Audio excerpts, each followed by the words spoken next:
Todas as ligas ao redor do mundo tiveram temporadas surpreendentes, mas hoje vamos recordar o ano 2004, onde a palavra surpresa foi o apanágio do ano futebolístico nas várias competições ao redor do mundo. E hoje vamos conhecer algumas destas surpresas, mas antes deixem o like, compartilhem, subscrevam e ativem o sininho para não perderem nada. E começamos pela maior competição, refiro-me à Champions League na temporada 2003-2004. A Champions foi uma edição cheia de surpresas. A primeira surpresa veio nos oitavos de final. Futebol Clube do Porto e Manchester United gladiavam-se entre si pelo acesso aos quartos de final. De um lado, o Futebol Clube do Porto, campeão da Taça UEFA e campeão português. Do outro, Manchester United, na altura campeão inglês. Os Dragões tinham uma das suas melhores gerações da sua história. O resultado conseguido no Estádio Dragão, na primeira mão, não era muito favorável, pois tinham vencido apenas por 2-1, margem bastante curta para errar, pois um gol do United deitava tudo a perder. Isso aconteceu. À passagem do minuto 32, Paul Scholes abriu ativo em Manchester quando já se pensava na eliminação dos Dragões. No minuto 90, Costinha vestiu a capa de herói e marcou 1-1. Assim, o Futebol Clube do Porto eliminava o Manchester United. Mas as grandes surpresas da prova estavam reservadas para os quartos de final. A primeira ocorreu na partida entre Real Madrid e Mónaco. Os merengues eram favoritos, pois tinham um plantel recheado de estrelas, onde nomes como Casillas, Roberto Carlos, Luís Figo e Zinedine Zidane faziam as delícias dos adeptos do Real Madrid. O Mónaco, treinado por Didier Deschamps, tinha um plantel competitivo, mas ainda assim a diferença entre as duas equipas era notável. Ainda assim, a equipa do Principado tinha individualidades como Patrice Evra, Ludovic Giuly e Fernando Morientes, ex-Real Madrid. Na primeira mão no Bernabéu, os merengues venceram por 4-2. Os dois golos marcados fora pelos gauleses eram para terem atenção, mas as coisas começaram mal na segunda mão. Raul González abriu o ativo para a equipa visitante. Aos 45 minutos, Ludovic Giuly restabeleceu a igualdade no marcador. No início da segunda parte, Fernando Morientes marca a sua antiga equipa e faz o 2-1. O Mónaco estava a um golo das meias finais e esse golo chegou à passagem do minuto 66, quando o suspeito do costume, Ludovic Giuly, marcou o 3-1 e colocou o Mónaco nas meias finais. O Mónaco que ainda eliminaria o Chelsea e perderia na final 3-0 com o Porto. O outro jogo de destaque dos quartos de final foi a partida entre Milan e Deportivo de La Coruña. De um lado, o Milan de Kaká, Rui Costa, Shevchenko e companhia. Do outro, bem menos experiente nestas andanças, o Deportivo de La Coruña, de Walter Pandiani, Valerón e Jorge Andrade. Na primeira mão em Milão, vitória milanesa por 4-1, um resultado bastante confortável, mas na segunda mão o Deportivo faria uma autêntica remontada. Ao intervalo, os espanhóis já venciam por 3-0. Pandiani, Valerón e Alberto Luque marcaram os 3 golos, respectivamente. Aos 76 minutos, Fran González fechou o resultado em 4-0. Assim, o Milan via morrer o sonho do bicampeonato. Agora, passamos da Champions para o Campeonato Europeu de Futebol. O torneio era jogado em Portugal. Na fase de grupos, registaram-se algumas surpresas. No grupo A, formado por Portugal, Grécia, Espanha e Rússia, a surpresa foi a queda dos espanhóis, que graças ao gol de Nuno Gomes na última jornada foram mais cedo para casa. Já no grupo C, formado por Suécia, Dinamarca, Itália e Bulgária, os italianos, vice-campeões da edição anterior, foram eliminados. A Squadra Azzurra, que terminou com os mesmos pontos que Suécia e Dinamarca, mas graças ao saldo de golos foram eliminados. Já no grupo D, a surpresa foi a República Checa, que terminou a fase de grupos com 9 pontos, deixando para trás os Países Baixos e atirando a Alemanha para o terceiro lugar, já que os checos derrotaram os germânicos na última jornada por 2-1. Nos checos, jogadores como Jan Koller, Milan Barros ou Vladimir Šmica eram os principais destaques. Nos quartos de final, a surpresa maior foi a eliminação da França, campeã europeia em título. Os gauleses de Zidane, Henry caíram aos pés da Grécia. Caristeias foi o carrasco dos franceses. Nas meias finais, nenhum resultado surpreendente.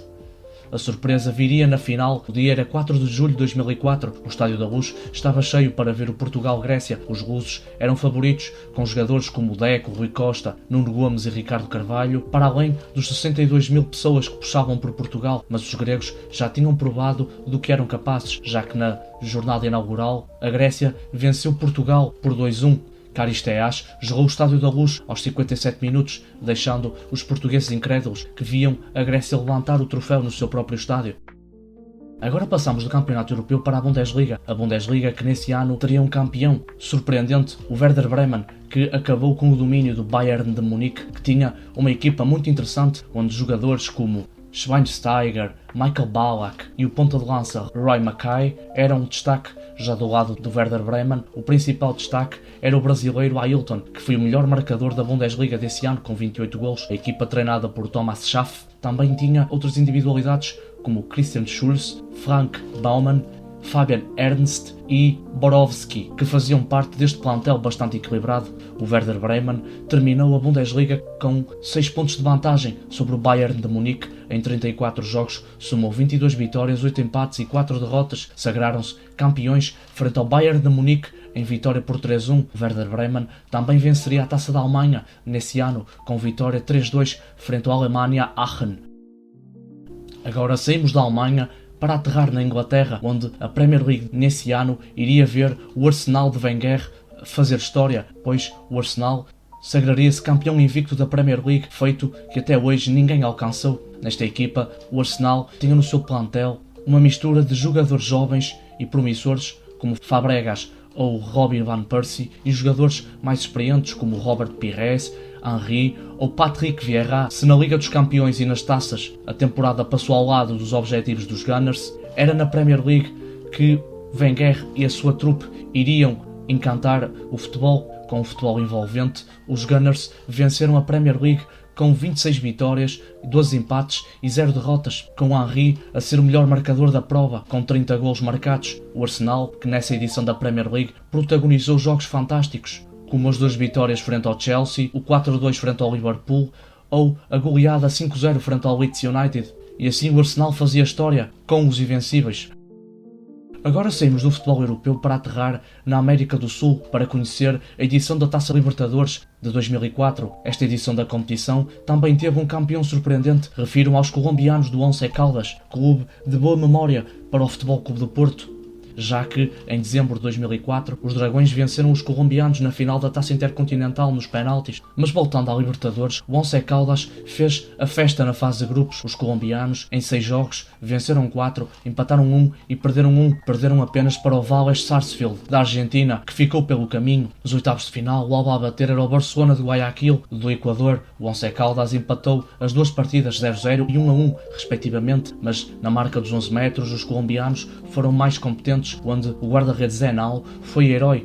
O Once Caldas, que venceu a disputa por 4-2 nos quartos de final, um duelo já bem mais complicado perante o Santos, que tinha jogadores como Robinho, Diego e era treinado por Vanderlei Luxemburgo. Na primeira mão, em São Paulo, o Santos e Once Caldas empataram 1-1. Basílio abriu a ativo aos 83 minutos, mas 5 minutos depois, Valentierra restabeleceu a igualdade. Na segunda mão, em solo colombiano, Valentierra, com o remate ao ângulo da baliza santista, deu a qualificação para as meias finais aos colombianos, que eliminavam o vice-campeão da edição anterior da Taça Libertadores.